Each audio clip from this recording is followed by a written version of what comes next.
Yo. I was making this video and I knocked the freaking camera down. But anyway, it's Terrell, Hall of Fame, D-Line, tbkc, and all that sweet, beautiful, wonderful shit. I was just having a good conversation with a friend of mine, and we were talking about this.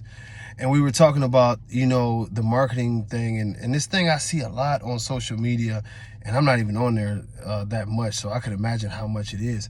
But we see where people be like, yeah, I got cash blood, you know what I mean? 2 times, 5 times cash blood. I got, heavy Dax blood. I got heavy Warren G blood. You know what I mean? I got that World Star blood. I got the Rocco blood. And this is the thing that's funny, not funny, it's actually sad. But the irony is that these people want to breed these bloods together, and they want to compound these bloods, and they want to really just pound, oh yeah, I got this. And it's all about the name, right? And I say all that to say this is, what's sad about that is that, say what it really is. Say that, when you say you got cash, you got a dog that died choking on his own vomit before he was even 3 years old, or if he made it to 3 years old. Rocco blood, you have a blood that has had a hell of a year to where it seemed like every month dogs that were 3 years or younger from that family, the popular dogs from that family, were dying. Dax blood, you have a dog who died trying to do a breeding at 5 or 6 years old, and his legacy is that he had over 5,000 puppies. I've actually seen paperwork where it was in the 4,500s. And today you can't even really find but a couple actual offspring of Dax, because out of those 5,000 puppies, the grand majority of them are already dead. I can go on and on and on. World Star, dead, fell out dead at a damn Home Depot before he was 2 years old, just walking through the Home Depot, and fell out dead. Warren G, another dog. This is what you guys are bragging about. You're bragging about genetics of dogs that broke down and died at a very young age for a multitude of reasons, none of which were outside circumstances. These were all genetic flaws that were built into the dog to eliminate them from nature at an early age. But now I see people who want to compound the genes of these certain dogs, and I'm not just picking on those dogs.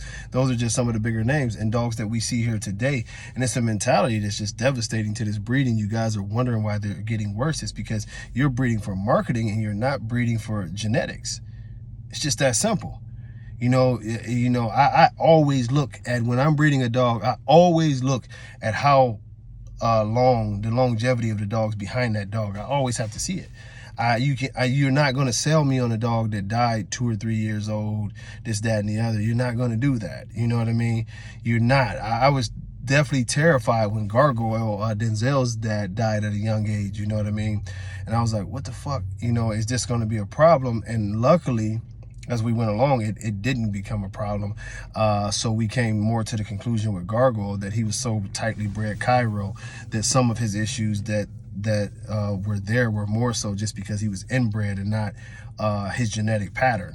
But with that being said, right now we just see, we see this over and over again, and you guys are wondering why the dogs are getting worse.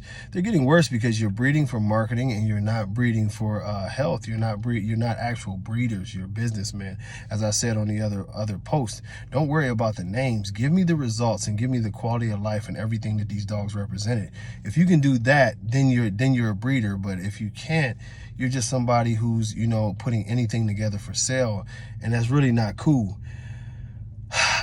Before I go, I'll tell you a story about this individual, cool ass brother, man, down in Florida years back, and he had the Miyagi stuff, and he was a big money guy, and he bragged about it, man. I spent about 350 grand. I got the setup. He had tons of that Miyagi shit, beautiful setup. He had the fans. He had the the nice canopies over the top of the cages. He had the misting systems. He had the air-conditioned, whatchamacallit? He had the air-conditioned, come on, man. I know those houses. Y'all know the houses, not igloos. Man, condos. He had the air-conditioned condos.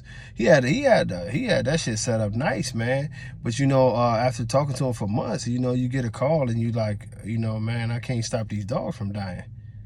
you know, what's going on with him, you know? And of course, after looking at the setup, it was nothing wrong with the setup, you know?